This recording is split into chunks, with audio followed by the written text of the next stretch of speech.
Hey Terraria fans, welcome back to another episode here on the channel. Today I'm going to be going through what I believe to be the most interesting and or best item since the new update. Now as you can see here in front of me, I have a ton of different items, and these are all ones that you probably already recognize if you've been playing the game at all, but basically there's a whole host of new things, and I just really want to find out what I thought would be the most interesting, and I gotta say, I'm pretty sure I've found it. Now you might be wondering what exactly is that item, and we've got a host of them right here. I think what's really interesting is how they've changed some of the mechanics and added some new things. So as an example, while you have the new trimarang and can actually throw out 3 boomerangs, which I think is pretty cool. I'm not much of a boomerang user, but I like that they've made an additional piece to this, and I just think it's going to be something that people are going to enjoy, and there's potential for maybe, some mods coming in where this can actually be upgraded, which I think is really interesting. We, of course, have the bottomless shimmer bucket, guys. This thing is awesome, and if you haven't already seen my most recent video for everything you need to know about shimmer, you should go ahead and check that out as well. It will be very much worth your time.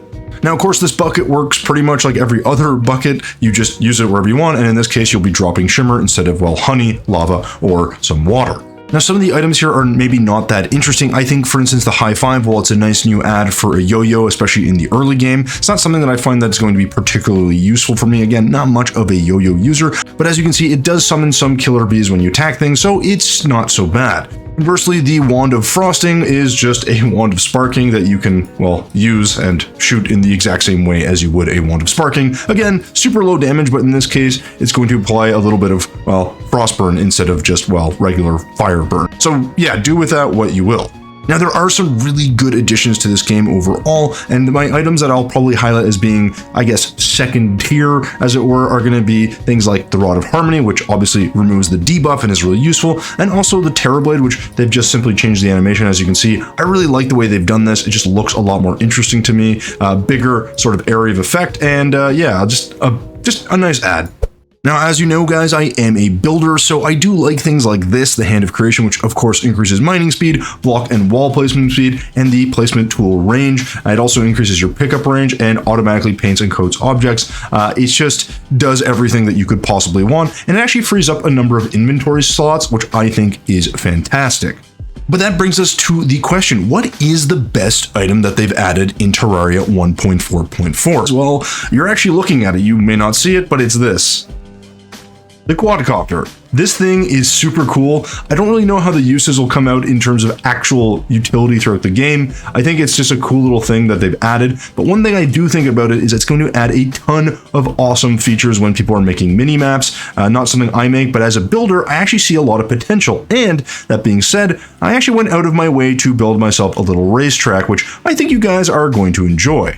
Now, guys, while the quadcopter is great fun, one thing you'll notice is that it doesn't actually track it as you, well, fly it around, and the actual fix to that is quite simple. You're just going to need to go ahead and pair that with the FPV goggles. Now, these goggles will also be purchased from the Cyborg, so don't worry, guys, it's not too hard to get. You don't have to do anything special. You just got to put them on, equip them, and as you'll see, well, now we've got full-on sights on our lovely little quadcopter. So it's really cool, guys. I'm sure there's a couple other people who are going to agree with me on this video. I just think this is really fun. Now, I don't know the utility of this in an actual playthrough, but I think I can see a lot of people playing with it non-stop and having a really fun time. Plus, I mean, look how fast this thing is. This is crazy.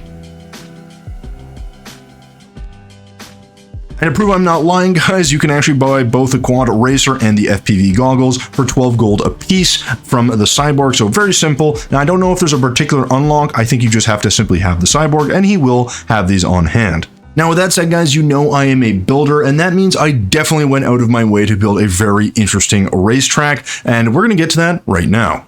Alright guys, so here we are at my custom built racetrack. I think this might be the very first one that has been made or built as of right now. I could be wrong, but let's call this a world first, certainly a channel first, a quadcopter racetrack. So here you go. I'm going to show you really quickly on the map what it looks like. You can see it's quite large, but basically you go through this first section, drop down and come into the second section, which then loops through here, and we get a lot of kind of interesting hurdles and obstacles throughout, and then you speed out to the end and hit the final thing. Now, I'm going to actually run this for you and show you what it looks like, but guys, this should give you a really good idea of why I think the quadcopter is so amazing, because I think it opens up a lot of building in terms of making racetracks and some other really cool obstacles. I also think people that make custom maps are going to find a really interesting way to use this, along with a few pressure plates like what I did.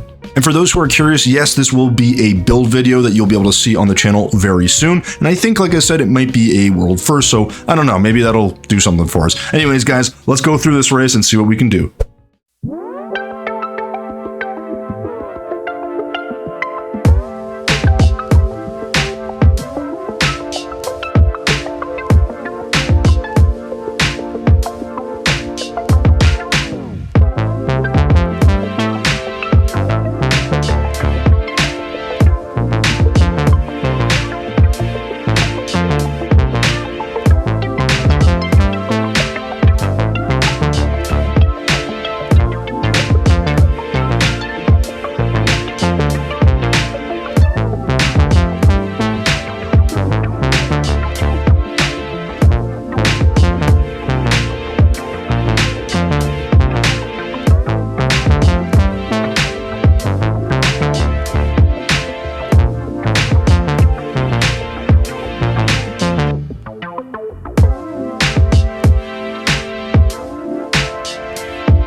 Alright guys, so there you go. There is the racetrack complete. As you can see, you can be pretty creative with this. I think it's going to add a lot of features. Now, one thing I will let you guys know is be careful how high up you build this, or how high up you actually take your quadcopter. Now, it can only go so far. Once it hits into space, it'll actually automatically get destroyed. So just something to keep in mind. However, that is actually an achievement. So the first time you buy it, go ahead and fly it off into space. You can always respawn it every time you want. But as you can see, it will constantly explode up in space. So just something to keep in mind. And yeah, guys, that's it. I really do think the quadcopter is going to be so used by people. I think it's so much fun, and I think it's going to add a lot of potential for, like I said, maps and different builds, and clearly I've already started. And so yeah, we're done, guys. Thank you so much for watching until the end, and as always, thumbs if you liked it, subs if you loved it. We will see you in the next one.